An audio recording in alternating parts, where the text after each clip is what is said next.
جب بھی کسی کے یہاں بچے کی یا بچی کی ولادت ہو تو یہی بات یاد رکھیں کہ شیطان اس پر قبضہ کرنے کی کوشش کرتا ہے۔ ہمارے آقا و مولا صلی اللہ علیہ وآلہ وسلم نے ارشاد فرمایا کہ اذان دی جائے۔ اعلی حضرت امام اہل سنت فرماتے ہیں کہ اذان میں تھوڑی سی بھی تاخیر نہ کی جائے۔ تھوڑی سی بھی تاخیر ہو تو شیطان اس بچے پر قابو پا لیتا ہے۔ آج کل ہمارے یہاں یہ ہوتا ہے کہ اگر بچے کی ولادت ہو انتظار کرتے ہیں کہ جی کوئی اذان دینے والا اچھا آدمی آ جائے، اور اس طرح کچھ وقت گزر جاتا ہے۔ اعلی حضرت امام اہل سنت فرماتے ہیں کہ اس سے بچے کو کئی بیماریاں بھی ہوتی ہیں اور شیطان کے وہ زیر اثر آ جاتا ہے۔ تو جیسے ہی بچے کی ولادت ہو فوراً جتنا ممکن ہو جلدی اذان دی جائے، سیدھے کان میں اذان دی جائے اور الٹے کان میں اقامت کہی جائے۔ ہمارے استاد محترم حضرت علامہ خادم حسین رضوی دامت برکاتہم العالیہ نے ایک موقع پر فرمایا کہ اذان جو دی جائے وہ فجر والی دی جائے تاکہ سارے کلمات وہ بچہ سن لے۔ باہری شریعت میں یہ لکھا ہے کہ ایک دفعہ اذان دینا اور ایک دفعہ اقامت دینا یہ سنت مبارکہ ہے، لیکن افضل یہ ہے کہ سیدھے کان میں 4 اذانیں دی جائیں اور الٹے کان میں 3 اقامتیں دی جائیں۔ یہ باہر شریعت میں مسئلہ لکھا گیا، یہ افضل ہے۔ اب یہ بات یاد رکھیں کہ یہ ایک اذان یا 2 اذانیں یا 4 اذانیں دے کر ہم یہ نہ سمجھیں کہ ہم اس سے فارغ ہو گئے۔ مسلسل اس بچے کے کان میں قرآن کی آوازیں، ذکر کی آوازیں، درود و سلام کی آوازیں اور اذانوں کی آوازیں مسلسل جانی چاہیے تاکہ یہ بچہ شیطان کے اثر سے محفوظ رہے۔ اور پھر یہ دعا بھی مانگنی چاہیے بچے کی ولادت پر کہ اے اللہ میں اس بچے کو اور اس بچے کی جو آنے والی نسلیں ہیں ان کو تیری پناہ میں دیتا ہوں، شیطان مردود کے شر سے تو محفوظ فرما۔ پھر یہ بھی سنت مبارکہ ہے کہ جب بچے کی ولادت ہو تو کسی نیک صالح شخص کا لعاب اس بچے کے پیٹ میں سب سے پہلے داخل ہو۔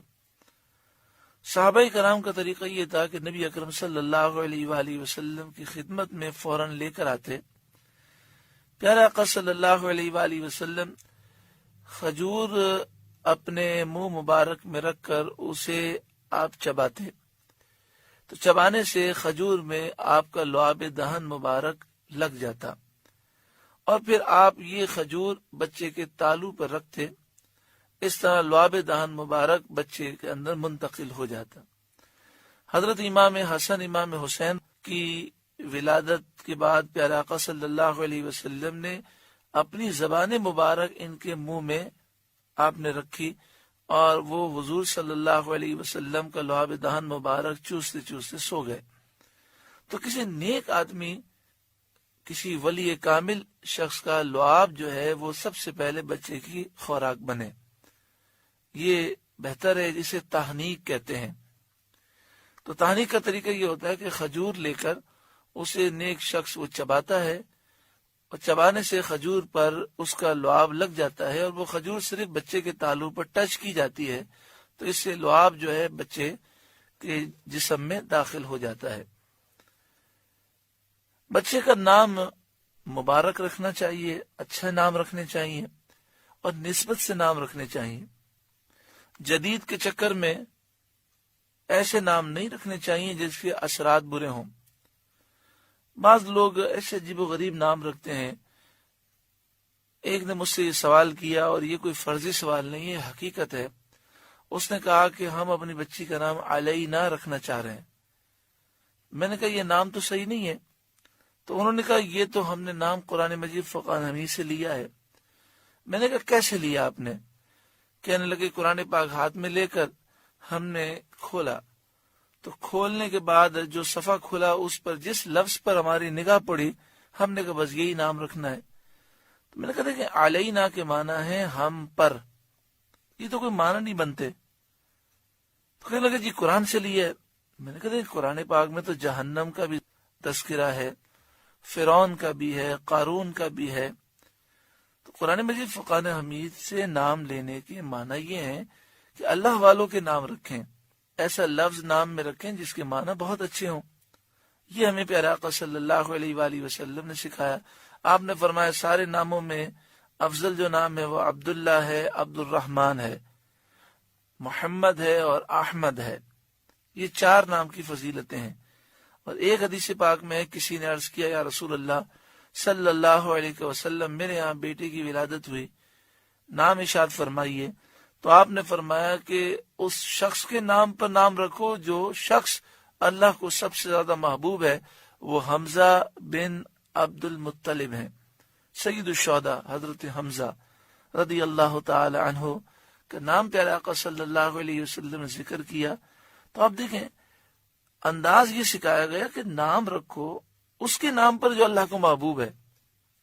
تو صحابہ کرام کے نام پر، اولیاء کے نام پر، انبیاء کے نام پر، اسی طرح بچیوں کے نام ہیں تو صحابیات کے نام پر، اور جو ولی خواتین ہیں ان کے نام پر نام رکھے جائیں تاکہ ان کی برکتیں حاصل ہوں۔ تو یہ علینا کا ایک آپ کو بتایا، لوگ الینا نام رکھ لیتے ہیں۔ الینا کے معنی ہے ہماری طرف۔ اللہ تبارک و تعالی سمجھ عطا فرمائے، جدت کے بجائے کوشش کی جائے کہ نام وہ رکھے جائیں جو پوری زندگی بچے کے لیے باعث برکت ہو، اور اس کی زندگی میں جب اسے کوئی بھی نام سے پکارے تو اس نام کی برکتیں اس سے ملیں۔